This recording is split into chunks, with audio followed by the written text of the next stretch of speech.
स्वास्थ्य सेवाओं में एक और बड़ा कदम उठाते हुए विदिशा के अटल बिहारी वाजपेयी शासकीय चिकित्सा महाविद्यालय में 2 करोड़ 75 लाख रुपए की लागत से निर्मित अत्याधुनिक ब्लड बैंक का शनिवार को शुभारंभ किया गया।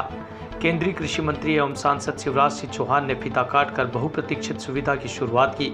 इस मौके पर विधायक मुकेश टंडन और गणमान्य अन्य व्यक्ति मौजूद रहे।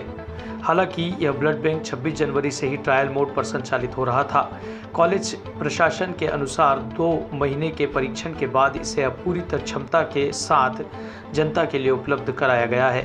बताया जा रहा है कि मरीजों को संपूर्ण रक्त के बजाय जरूरत के अनुसार रेड ब्लड सेल्स, प्लेटलेट्स और प्लाज्मा अलग अलग उपलब्ध कराए जाएंगे। वहीं इस ब्लड बैंक में ब्लड स्टोरेज और टेस्टिंग के लिए नवीनतम उपकरणों का उपयोग किया गया है। विदिशा में 2018 में अटल बिहारी वाजपेयी मेडिकल कॉलेज की स्थापना हुई थी। 2 साल बाद यहां 750 बिस्तरों वाला अस्पताल तो बन गया, लेकिन ब्लड बैंक की कमी महसूस की जा रही थी। 3 साल पहले इस परियोजना को मंजूरी मिली और अब यह सुविधा मरीजों के लिए उपलब्ध हो गई है।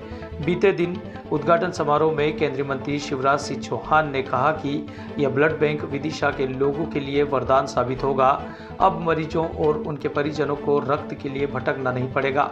सरकार हर नागरिकों को बेहतर स्वास्थ्य सुविधाएं देने के लिए प्रतिबद्ध है। वहीं इस ब्लड बैंक की शुरुआत होने से स्थानीय लोग बेहद खुश हैं। एक मरीज के परिजन ने कहा, अब हमें ज़रूरत के समय भोपाल या दूसरे शहर दौड़ नहीं लगानी पड़ेगी। यह सुविधा मरीजों के लिए जीवनदायी साबित होगी। बताना चाहेंगे कि विदिशा को मिली इस महत्वपूर्ण स्वास्थ्य सुविधा से गंभीर बीमारियों, सर्जरी और आपातकालीन चिकित्सा स्थितियों में राहत मिलेगी। पंचमी की शुभकामनाएं। आज विदिशा मेडिकल कॉलेज, जिससे 750 बिस्तर का अस्पताल भी जुड़ा हुआ है, को एक नई सौगात मिली है।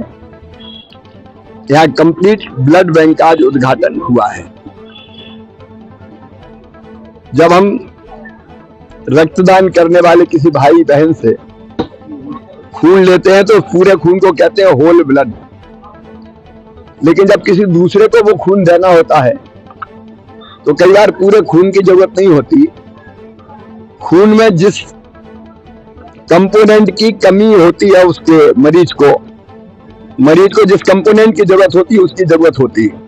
तो कई बार पूरा खून देने से नुकसान भी हो सकता है।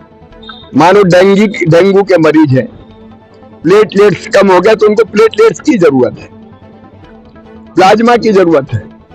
ऐसे अलग अलग कंपोनेंट होते हैं, तो वो यहाँ अलग अलग नहीं हो पाते थे, तो यहाँ के पेशेंट को फिर भोपाल भेजना पड़ता था।